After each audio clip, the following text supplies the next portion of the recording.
tua mão para cá em nome de Jesus. Mas é com fé, aleluia, é com fé, se você deseja mais de Deus nessa noite. Grandioso Deus, eterno Pai, Senhor, a tua igreja, Deus amado, Deus querido, quer ouvir mais de ti, assim como, Senhor, sentimos já a tua presença. Continua usando o teu filho, teu servo, Deus amado, que ele diminua e o Senhor cresça mais e mais, como tem sido diante da sua caminhada, diante da sua jornada nessa terra. Pai amado, abençoa o pastor Rogério, Deus amado, no nome santo de Jesus, e fala conosco, não o que queremos ouvir, mas o que o Senhor colocou no coração do seu instrumento, para, Pai amado, deixar para nós nessa noite, em nome de Jesus. Pastor Rogério, com essa oportunidade. Glória a Deus. Meus irmãos, a paz do Senhor.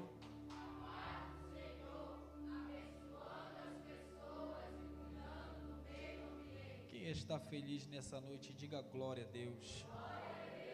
Quantos acreditam que Deus vai fazer algo extraordinário nessa noite? Diga glória a Deus. Que alegria, meus irmãos, estar com vocês novamente para cultuar a Deus e louvar o seu grande nome. Louvo a Deus pela vida do pastor Tiago, que eu pensei que estaria aqui, mas está nos acompanhando pelos meios de comunicação, a mídia. Deus abençoe a vida do pastor Tiago. Deus abençoe a vida dos líderes que ontem levaram os jovens para participar daquele evento muito bonito. Deus recompense a vida de cada um de vocês. E louvo a Deus pela vida da igreja, por estar retornando aqui mais uma vez. E a todos os irmãos, pastor Renan e o Juliano, é que eu sou meio ruim de memória, mas uma hora eu decoro. E agradeço a Deus pela vida de cada um dos irmãos que estão aqui para adorar a Deus. Pegue a sua Bíblia, abra com ela no livro de 1 Samuel, capítulo de número 10. 1 Samuel, capítulo de número 10, versículo de número 1. 1 Samuel, capítulo de número 10, versículo de número 1.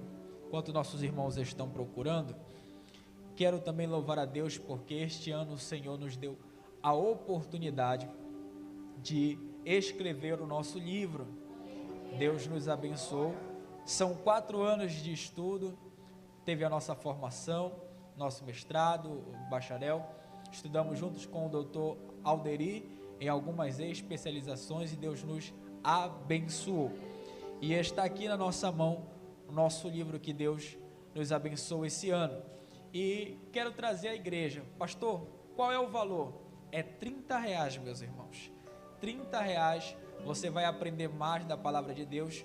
E este livro, com o tema do Egito à Babilônia, foi algo que Deus me deu acerca de libertação, sobre a prisão do corpo e a prisão da mente. Tem muitas pessoas que estão na igreja com o corpo aprisionado, com a mente aprisionada, mas aqui Deus me deu a direção e eu quero passar à igreja através desse livro. E os irmãos que quiserem nos abençoar, Deus com certeza vai os abençoar poderosamente. E além de nos abençoar, você vai estar abençoando o nosso ministério e a minha família. Para quem não sabe, a minha esposa está grávida, ela não pôde vir, porque na hora que a gente estava vindo para o culto, ela começou a sentir dor. Eu falei, não, fica aqui em casa. Orei com ela lá em casa e conversei com a neném. Eu falei, olha filha, aguenta mais um pouco que o baby chá já é quinta-feira. E aí ela ficou lá em casa descansando. Então quando você compra o livro, você já me ajuda a adquirir um pacote de fralda e fazer o baby chá quinta-feira. E eu só trouxe 8 livros. Se você nos abençoar, Deus vai lhe recompensar poderosamente. Amém? Quem achou, diga amém. Diz assim a palavra do Senhor. Então tomou Samuel um vaso de azeite e derramou-lhe sobre a cabeça e o beijou e disse: porventura te não tem ungido o Senhor por capitão sobre a sua herdade? Partindo-te hoje de mim, acharás 2 homens junto ao sepulcro de Raquel, no termo de Benjamim, em Zelzá, os quais te dirão: acharam-se as jumentas que foste buscar. E eis que já o teu pai deixou o negócio das jumentas, e anda aflito por causa de vós, dizendo: que farei eu por meu filho? E quando dali passares mais adiante, e chegares ao carvalho de Tabor, ali te encontrarão 3 homens que vão subindo a Deus a Betel, um levando 3 cabritos, o outro 3 bolos de pão, e o outro um odre de vinho, e te perguntarão como estás, e te darão 2 pães, que tomarás da sua mão. Podeis assentar, glorificando e exaltando ao nome do nosso Deus. Meus irmãos, estamos diante de um texto e também de um tema que fala acerca de crescimento. Quando nós falamos de crescimento, logo nos vem à mente que todo ser humano, ele tem que passar por esses processos do crescimento.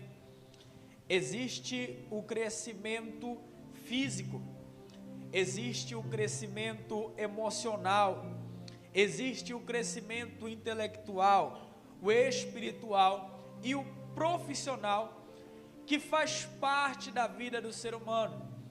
Em cada uma dessas áreas aonde há crescimento, logo há também o amadurecimento. Mas todo crescimento tem um propósito. Todo crescimento, ele nos ajuda a andar no centro da vontade de Deus. Só que, como eu disse, existe o crescimento natural, como das plantas, dos homens. Homens crescem, homens nascem, reproduzem e depois morrem. Só que também existe o crescimento espiritual. O texto que nós acabamos de ler nos mostra acerca da escolha do primeiro rei de Israel, seu nome Saul.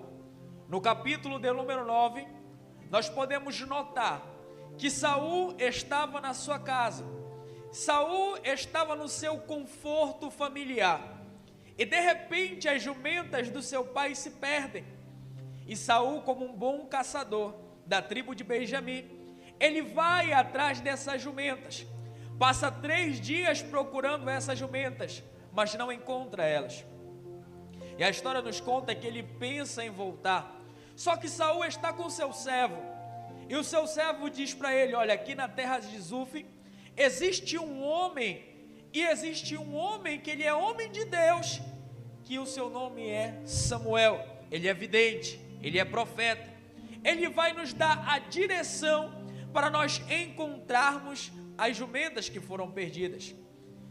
Saul vai em direção ao profeta Samuel, e antes mesmo que ele chegue ao profeta Samuel, Samuel corre até ele, porque na noite anterior Deus havia revelado acerca de Saul para Samuel. Então Saul participa do banquete, Saul senta em uma posição na mesa, aonde era uma posição sacerdotal. Saul participa da mesa sacerdotal, Saul participa do banquete. Só que pela manhã bem cedo, Samuel chama Saul para um particular, diz para o servo que estava com ele: olha, você vai adiante, porque eu preciso entregar uma mensagem de Deus. Samuel chama Saul para um particular, e neste particular, Samuel pega um vaso de azeite, derrama sobre a cabeça de Saul. Entenda, as coisas tiveram que se perder na casa de Saul, para que Saul encontrasse o propósito de Deus para a sua vida.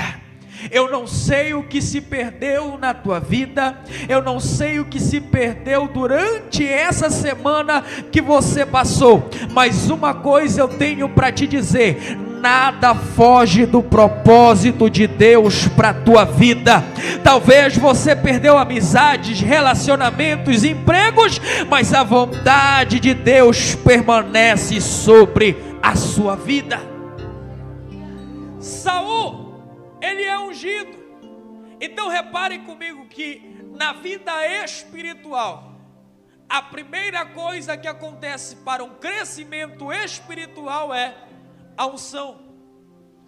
O azeite é derramado como ato de unção. E o que é o ato da unção? A unção era o ato da separação. A unção era o ato da consagração. A unção tornava o indivíduo comum como um indivíduo espiritual.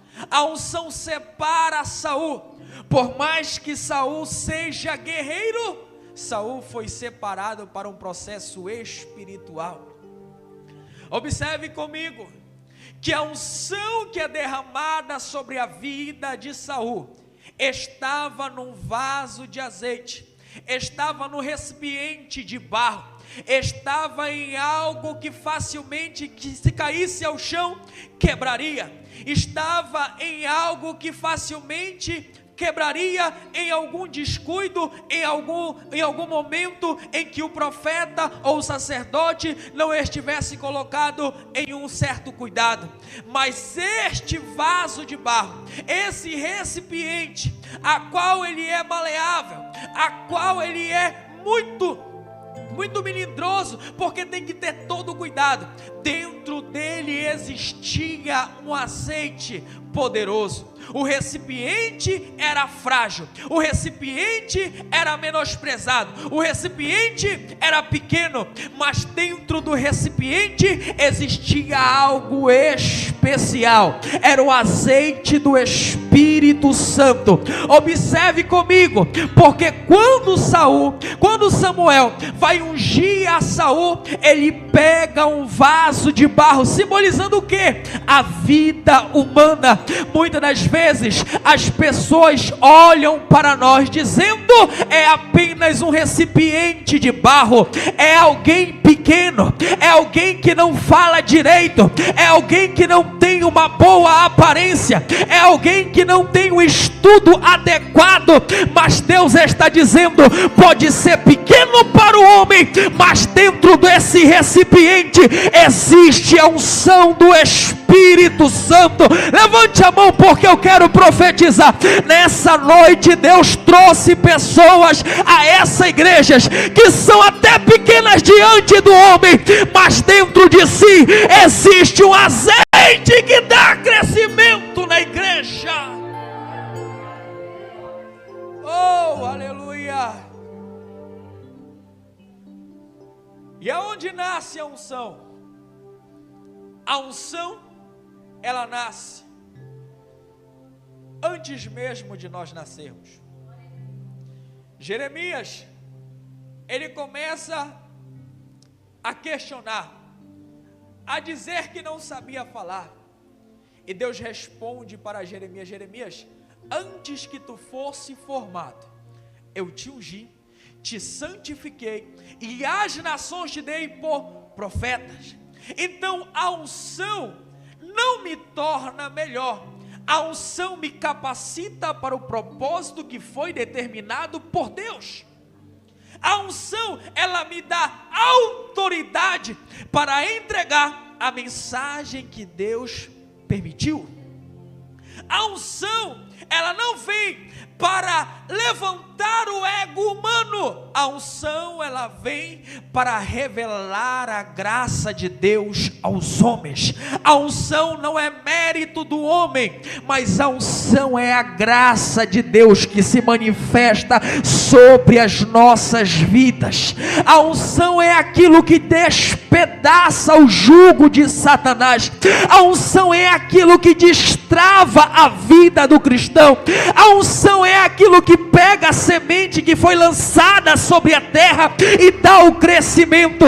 Porque a igreja que cresceu, a igreja que evoluiu há 114 anos, com apenas 2 homens, chegou em Belém do Pará, cheios da unção, e hoje a igreja se espalha pelo mundo. Hoje a igreja avança pelo mundo. Por quê? Porque a igreja carrega a unção do Espírito Santo. Se a unção do Espírito se move sobre a sua vida, levante a mão e adore a este Deus.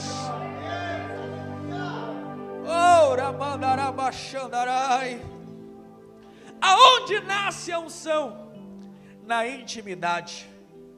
Não existe unção sem intimidade. Entenda uma coisa: eu não recebo unção porque eu tenho função. Eu recebo a função porque eu recebi a unção. Não é porque eu tenho uma função que eu tenho unção. Porque aparência não é presença.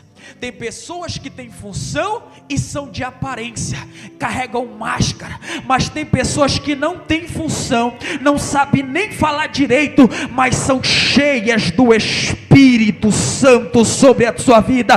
Tem pessoas que não têm a aparência de gente grande, mas se colocar o pé na igreja, milhares de demônios caem ao seu redor, porque a unção de Deus é real na sua vida. Aonde nasce a unção? A unção, ela nasce no altar da obediência. Não existe um obreiro que é usado por Deus sem antes obedecer à sua liderança. Um dos nutrientes para o crescimento da igreja é a obediência. Pastor, me prova isso. Davi foi ungido na frente dos seus irmãos, mas Davi continuou servindo. Seu pai manda ele levar marmita para os seus irmãos que não gostavam dele na guerra. Davi pega a marmita e leva. Só que quando Davi chega lá, ele vê algo diferente. Porque quem estava na guerra estava com medo do gigante. Mas Davi, cheio da unção, viu uma oportunidade. Porque a unção me dá a visão que não dá para medrosos. Para quem é medroso tem medo de gigante, mas para quem tem unção se levanta no nome de Jesus e o gigante tem que cair por terra. Pastor, como assim? Deus está dizendo, está na hora de voltar para o altar da obediência. Está na hora de voltar para o altar da obediência. Voltar a servir, voltar a evangelizar, voltar a pregar, voltar a orar, voltar a cultuar a Deus. Para quê? Para que todos os gigantes que se levantam contra a nossa vida tenham que cair, porque a unção de Deus se move sobre a nossa vida. Oh, aleluia! Nós precisamos de unção. Nós precisamos de unção para voltar a ganhar um traficante para Jesus. Nós precisamos de unção para voltar a ter crescimento na igreja. Crescimento não é ficar dentro de quatro paredes. Crescimento é avançar. Ninguém cresce ficando no mesmo lugar. Nós crescemos quando nós avançamos. Sabe qual o problema da nossa atualidade? Não é que Deus deixou de operar, é que nós estamos retrocedendo.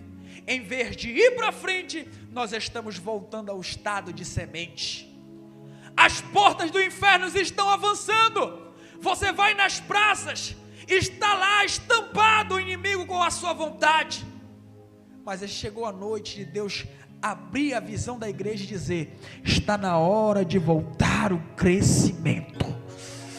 Está na hora de se levantar e crescer, mas não crescer com métodos humanos, mas crescer debaixo da unção do Espírito Santo. É tempo de tirar os ferrugem dos joelhos, dobrar e orar e começar a dizer: Jesus, levanta missionários, levanta homens e mulheres para ganhar o bairro do Guamá para Jesus, e as portas do inferno não prevalecerão contra a igreja de Deus. Pastor, me prova isso na Bíblia. Atos capítulo de número 19, versículo de número 1. Paulo vai até Éfeso. Quando ele chega em Éfeso, ele vê a cidade dominada pela idolatria, vê a cidade dominada pela política, vê um caos a cidade. O inimigo estava prevalecendo na cidade de Éfeso. Só que lá existia um grupo de irmãos, um grupo que se reunia, mas estava somente dentro de 4 paredes, porque não tinha crescimento. Só que o crescimento aconteceu quando Paulo fala para eles: e vocês já receberam o Espírito Santo? Eles responderam: nós nem ouvimos falar. Por que eles não ouviram falar? Porque eles estavam isolados. Irmãos, muitas das vezes nós não conseguimos ouvir a voz de Deus porque nós nos isolamos dos outros. É tempo de nós acendermos a chama do crescimento da igreja. Ah, mas isso é trabalho do pastor, isso é trabalho dos obreiros, isso é trabalho do diácono, isso é trabalho da liderança. Não, isso é trabalho da igreja. Porque Paulo, quando chega em Éfeso, a sua preocupação não foi com o caos da cidade, foi com os irmãos, porque ele sabia que a cidade seria transformada quando os 12 recebessem a unção do Espírito Santo. E nessa noite eu quero profetizar sobre a tua vida, que a tua vida vai ser transformada e o Espírito vai dominar você, e você vai chegar na sua casa, os seus filhos servirão a Jesus, a sua nora servirá a Jesus, os seus netos servirão a Jesus, e você vai levantar a sua voz e dizer: eu e a minha casa servimos ao Senhor, e nem o espírito maligno vai ter poder, porque a unção de Deus cresce sobre a tua vida. Ora mandará baixandará mandarai.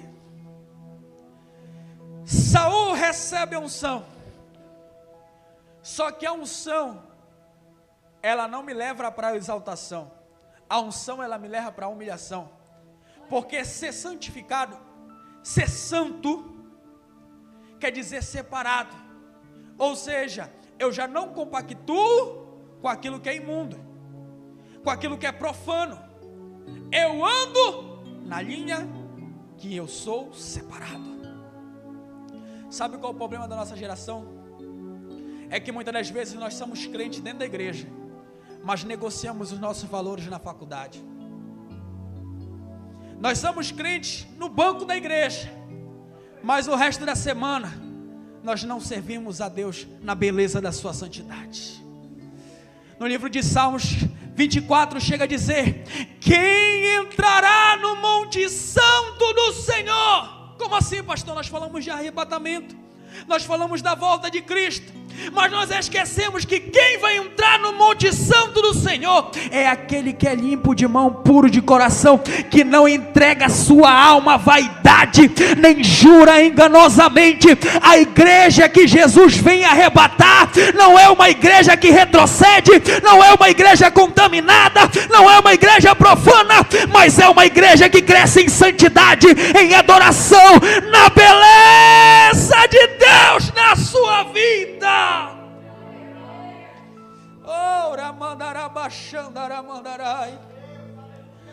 Saul foi ungido e recebe a seguinte notícia: vá até o sepulcro de Raquel. Por quê? Porque Saul, ele era da tribo de Benjamim. Saul era um guerreiro. Saul sabia usar espada, lança, escudo. Saul sabia dominar a arte da guerra na terra. Só que Deus estava o chamando para um propósito espiritual. Existem pessoas que sabem lutar na terra, mas Deus está o chamando para um propósito espiritual. E o que acontece? Saul vai até o sepulcro de Raquel, encontra lá 2 homens, aonde? No limite de Benjamim, em Zelzá. Agora observe comigo, Raquel foi a mãe de Benjamim. Quando Raquel está tendo as dores de parto, e ela tem a criança, ela pega a criança e coloca o nome da criança de quê? De Benoni, que significa filho da minha dor. Só que o pai Jacó, ele entra no cenário e muda o nome da criança. Porque a unção do crescimento tem o poder de transformar a maldição em bênção na minha vida. Oh, Ramante Canchou da Vassu. Meu Deus, eu vim aqui nessa noite dizer que não tem obra de macumbaria, não tem obra de feitiçaria, não tem palavra de maldição que fique de pé na vida de quem foi ungido. Deus nessa noite está movimentando o céu e dizendo: eu estou transformando maldição em bênção, eu estou transformando maldição em... Só quem crê, por alguns minutos, adore a Ele.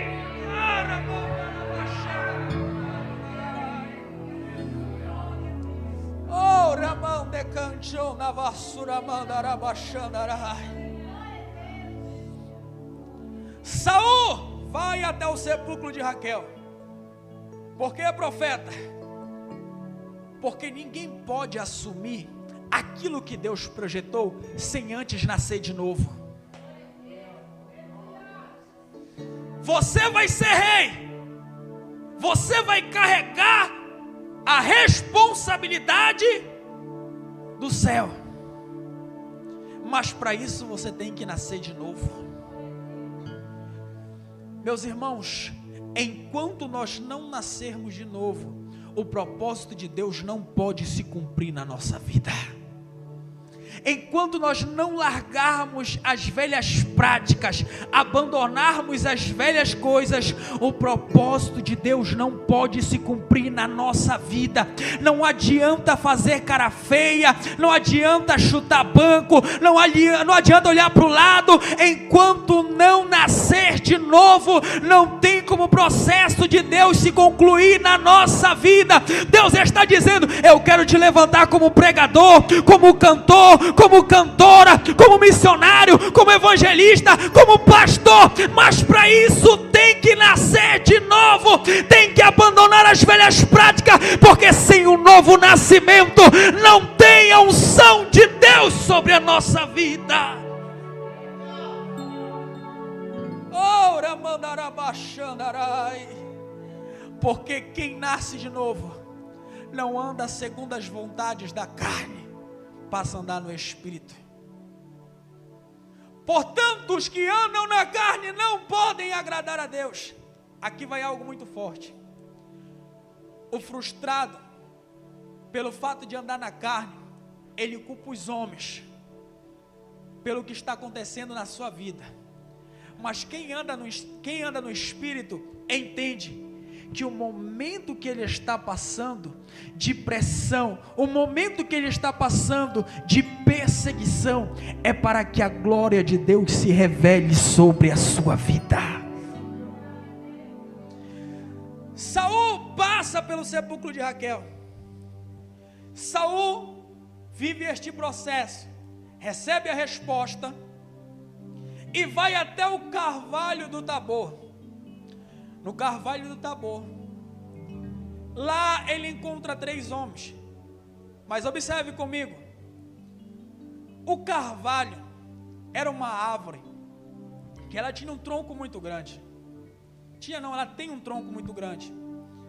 E essa árvore, ela tem um simbolismo espiritual. Ela é considerada por alguns como divina, porque nela aconteceram algumas coisas, tais como quando Gideão estava malhando o trigo no lagar, o anjo apareceu embaixo do carvalho.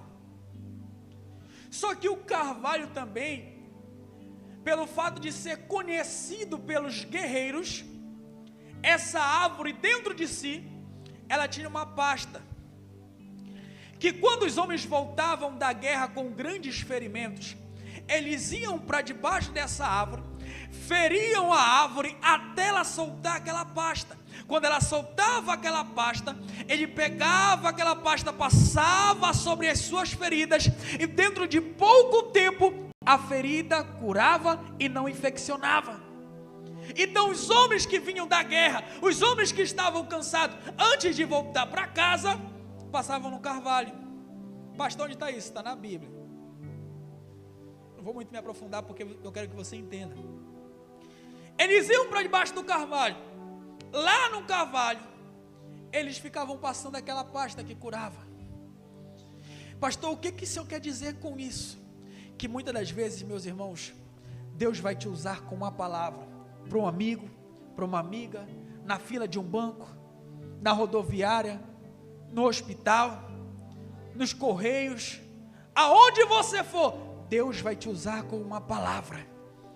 Só que depois de alguns dias que você semeou aquela palavra, parece que as lutas se programam para vir somente em um dia, para tentar te paralisar, para tentar te desanimar, para tentar te frustrar, e você não entende por que você está passando por isso. Só que a palavra de Deus traz a resposta para a tua vida nessa noite, dizendo: no dia em que estavam te ferindo, eu estava curando através da tua vida. No dia que estavam te machucando, no dia que levantaram calúnia, no dia que levantaram uma palavra de maldição contra você, eu estava curando sobre a tua vida, eu estava curando através da sua vida. Levante a mão. Por quê, pastor? Porque tem pessoas feridas, tem pessoas machucadas, o processo está sendo dolorido, mas Deus está dizendo: eu estou curando, eu estou transformando, eu estou libertando, eu estou salvando através da sua vida. Suporta a pressão, suporta a dor, porque através dessa dor Deus começa algo novo na tua vida.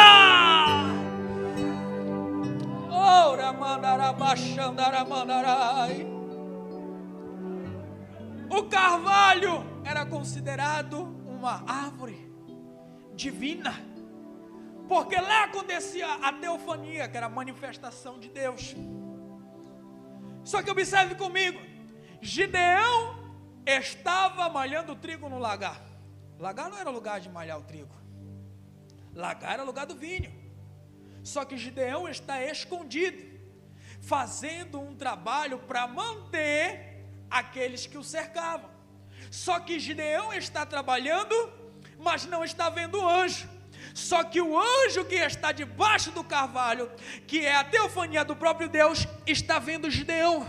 Gideão está trabalhando e o anjo está vendo. O Gideão não está vendo o anjo. Sabe o que eu entendo com isso? Muitas das vezes nós estamos trabalhando na obra do Senhor, nós esperamos reconhecimento, nós esperamos que o homem muitas das vezes nos elogie diante de tanta pressão que suportamos, mas parece que ninguém nos vê, parece que ninguém nos nota, mas o Senhor está dizendo através da sua palavra: o homem não te vê, porque você está escondido aos olhos do homem, mas o Deus que você serve te viu debaixo do carvalho e está dizendo: homem valoroso, mulher valorosa, Deus é contigo. Levante a mão. Por quê, pastor? Levante a mão, porque eu quero profetizar que Deus está enxergando os teus sonhos, Deus está enxergando os teus projetos, Deus está enxergando a tua família, e aquilo que você orou, pediu a Deus, Deus está te entregando aqui neste lugar.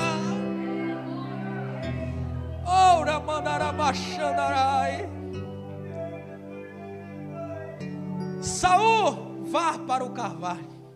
Irmãos, o carvalho, devido a ter um tronco muito grande, muitas das vezes os carpinteiros procuravam o carvalho para cortar a árvore, tiravam a parte do tronco, levavam para a marcenaria. Para quê?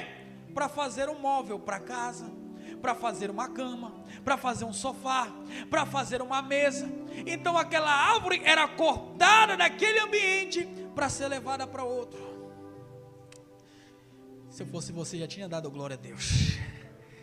Deus está dizendo: te prepara que vão te cortar de amizades, te prepara que vão te cortar de relacionamentos, te prepara que vão cortar a porta que estava aberta para você. Por quê?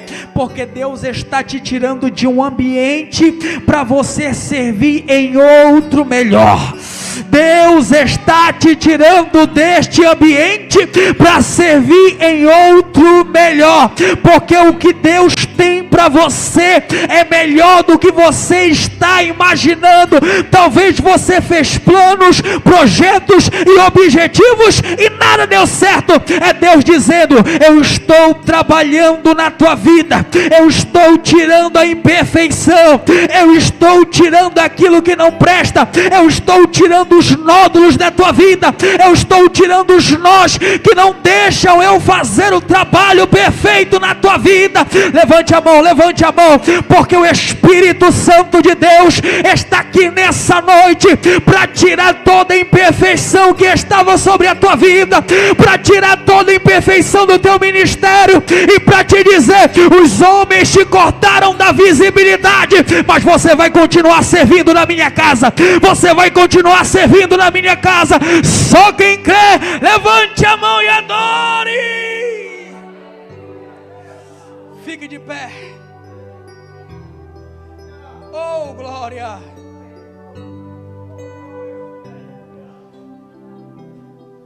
Ainda sobre o carvalho,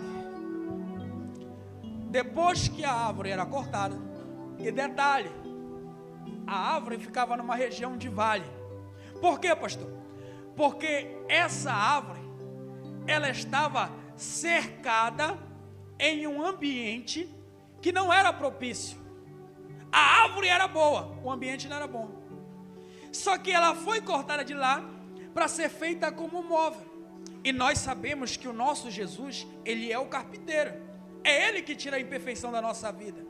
Só que o móvel, nós sabemos que após ele ser feito, ele precisa daquele brilho, ele precisa daquela clareza, ele precisa daquele tom de destaque.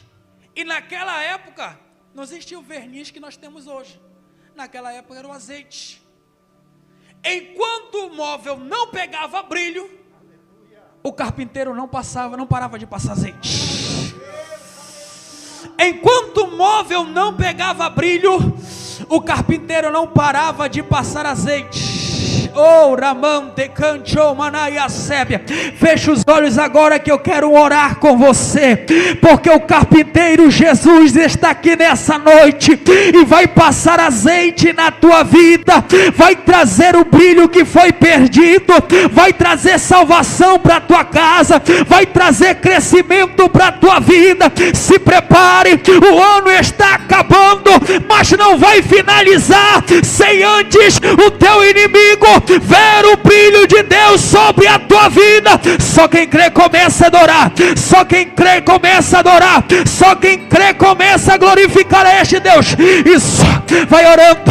Pai, nessa noite nós te pedimos: derrama, Senhor, o teu azeite sobre a nossa vida. Traz de volta o brilho da oração, traz de volta o brilho da palavra, traz de volta o brilho da consagração, traz de volta, Senhor. Se alguém se encontra apagado, se alguém se encontra triste, receba a unção do Espírito de Deus. Eu sou filho de Deus, eu não sou mais escravo do medo. Eu sou filho de Deus, eu não sou mais escravo do medo. Segure aqui para mim, por favor. Irmãos, Deus vai fazer algo muito forte aqui nessa noite. Quem acredita que Jesus ainda cura, saia do seu lugar, venha aqui na frente. Quem está precisando de um milagre urgente, saia do seu lugar, venha aqui na frente, que eu quero orar por você nessa noite. Eu quero decretar a bênção de Deus sobre a tua vida. Talvez você chegou aqui triste, mas o Espírito Espírito Santo de Deus vai fazer um milagre na sua vida. Talvez você chegou aqui neste ambiente dizendo: meu Deus, eu não vou durar muito porque essa enfermidade está avançando, mas o sangue de Jesus, a unção do Espírito, despedaça todo o mal contra a tua vida. Eu sei que ainda tem mais pessoas a vir aqui na frente. Jesus quer dar crescimento no teu ministério. Jesus quer dar crescimento na tua vida. Saia do seu lugar e venha aqui na frente, porque Deus tem algo especial para você. Eu estou insistindo porque Deus quer fazer algo poderoso aqui nessa noite. Deus quer fazer algo especial aqui nessa noite. Deus quer operar de maneira maravilhosa em vidas aqui neste lugar. Ora mandarabachandarai. Ora mandarabassura mandarabachandarai. Eu quero orar por você. Ora mandarabachandarai mandecanchomanai sépia. A unção do Espírito despedaça o jugo. A unção de Deus despedaça o jugo. Eu não sei como foi a tua semana, mas nessa noite Deus tem o poder de transformar. Eu não sei o que aconteceu, mas Deus nessa noite tem o poder de reverter aquilo que estava dando errado na sua vida. Ora mande cancho manaia sépia. Ainda tem mais pessoas que precisam vir aqui na frente. Deus quer operar no meio da sua igreja. Deus quer levantar ministérios aqui nessa noite. Deus quer retrazer sonhos que foram